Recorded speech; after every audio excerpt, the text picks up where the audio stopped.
നമസ്കാരം സുഹൃത്തുക്കളെ, ഞാൻ രാജു, പുനർജനി അഗ്രഹോളൻ, മാതോത്ത്, കാഞ്ഞങ്ങാട് സൗത്ത്. ഞാൻ ഇന്ന് വന്നിട്ടുള്ളത് നമ്മുടെ പഴങ്ങളുടെ രാജ്ഞി എന്നറിയപ്പെടുന്ന മാംഗോസ്റ്റിനെ ഒന്ന് പരിചയപ്പെടുത്താൻ വേണ്ടിയിട്ടാണ്.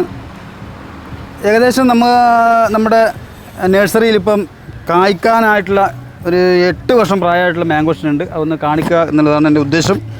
മാത്രമല്ല, മാംഗോസ്റ്റിനെ കുറിച്ച് എനിക്കറിയാവുന്ന കാര്യങ്ങൾ നിങ്ങളുമായി പങ്കുവെക്കുക, ഇതാണ് എൻ്റെ ഉദ്ദേശം. അപ്പോൾ നിങ്ങൾക്കറിയുന്ന പോലെ തന്നെ മാംഗോസ്റ്റിൻ പഴങ്ങളുടെ രാജ്ഞി ആണ്. അപ്പം എന്തുകൊണ്ടാണ് രാജ്ഞി എന്ന് പറയുന്നത് നിങ്ങൾക്കറിയാമല്ലോ. രാജ്ഞി എന്ന് പറയുമ്പോൾ അത്രയും ഗുണമുണ്ടാവും എന്തായാലും.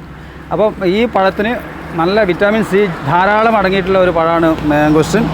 1, 2 നമ്മൾ ഈ പഴം കഴിച്ചാൽ തന്നെ പ്രതിരോധശേഷി ഏറ്റവും കൂടുതൽ ഉണ്ടാക്കുന്നൊരു പഴം കൂടിയാണ് ഈ മാംഗോസ്റ്റിൻ. അതുപോലെ പല ഇതിനും നമ്മുടെ പ്രതിരോധശേഷി മാത്രമല്ല, പല കാര്യങ്ങൾക്കും ഈ മാംഗോസ്റ്റിൻ പഴം നല്ല എന്നാണ് പറയപ്പെടുന്നതല്ല, ശാസ്ത്രീയമായി തെളിയിച്ച കാര്യം തന്നെയാണ്. അപ്പം അങ്ങനെയുള്ള ഈ മാംഗോസ്റ്റിൻ നമ്മൾ വെക്കുമ്പോൾ എന്ത് ചെയ്യണമെന്ന് വെച്ചാൽ, നമ്മൾ ചെറിയ തൈ വെക്കാൻ പാടില്ല. കഴിയുന്നതും വലിയ തൈ വെക്കുന്നതായിരിക്കും നല്ലത്.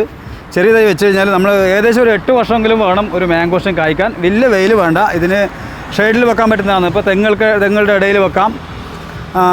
അങ്ങനെ ഒരു 60% തണൽ ഇഷ്ടപ്പെടുന്ന ഒരു ചെടിയാണ് മാംഗോസ്റ്റിൻ. അത്യാവശ്യം വലിപ്പം വെക്കുന്ന ഒരു ചെടി തന്നെയാണ്. അപ്പം നല്ല പഴമാണ്, നല്ല ടേസ്റ്റാണ്. മാംഗോസ്റ്റിൻ കഴിച്ചവർക്ക് അറിയാം, വളരെ ടേസ്റ്റാണ്, നല്ല ടേസ്റ്റാണ്. അപ്പം നമ്മൾ ചെറിയ തൈ വെച്ച് കഴിഞ്ഞാൽ നമുക്ക് അത് വളരാൻ കുറേ കാലതാമസമുണ്ട്. 8 വർഷം 10 വർഷം കഴിഞ്ഞിട്ട് മാത്രമേ നമുക്ക് അതിൻ്റെ പഴം കിട്ടുകയുള്ളൂ. അപ്പോൾ നമുക്ക് പെട്ടെന്ന് കിട്ടണമെങ്കിൽ നമുക്ക് കുറച്ച് അത്യാവശ്യം വലിയ തൈ തേടി പിടിച്ച് വാങ്ങി വെക്കുക. ചില നഴ്സറികളൊക്കെ വലിയ തൈ, ഇതിനേക്കാളും വലിയ തൈയൊക്കെ കിട്ടുന്നുണ്ട്. അപ്പോൾ ഇത്തരം തൈ വെച്ചാൽ നമുക്ക് 1-2 വർഷത്തിനുള്ളിൽ നമുക്ക് പഴം പറിക്കാം. അതാണ് ഇതിൻ്റെ ഗുണം. നല്ല പഴമാണ്. വേറെ മറ്റേ ഇപ്പോൾ റംബൂട്ടാൻ വെക്കുന്നത് പോലെ തന്നെ, റംബൂട്ടാൻ ഇപ്പം എല്ലാവർക്കും ഇഷ്ടമുള്ളൊരു പഴം തന്നെയാണ് റംബൂട്ടാൻ. അതേപോലെ തന്നെ മാംഗോസ്റ്റിനും ആളുകൾ ഇപ്പം എല്ലാവരും വെക്കാൻ തുടങ്ങിയിട്ടുണ്ട്. അപ്പോൾ നിങ്ങളുടെ വീട്ടുപറമ്പിൽ ഈ ഒരു ചെടി വെക്കുക.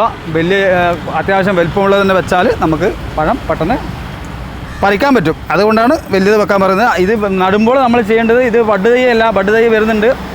അല്ല, അതും കൂടെ പറയാനുണ്ട്. കാരണം ഈ മാംഗോസ്റ്റിൻ്റെ ബഡ് തൈ അത്ര നല്ലതല്ല, അത്ര കൂടുതൽ കായ്ഫലം തരുന്നില്ല എന്നുള്ളതാണ് പറയപ്പെടുന്നത്.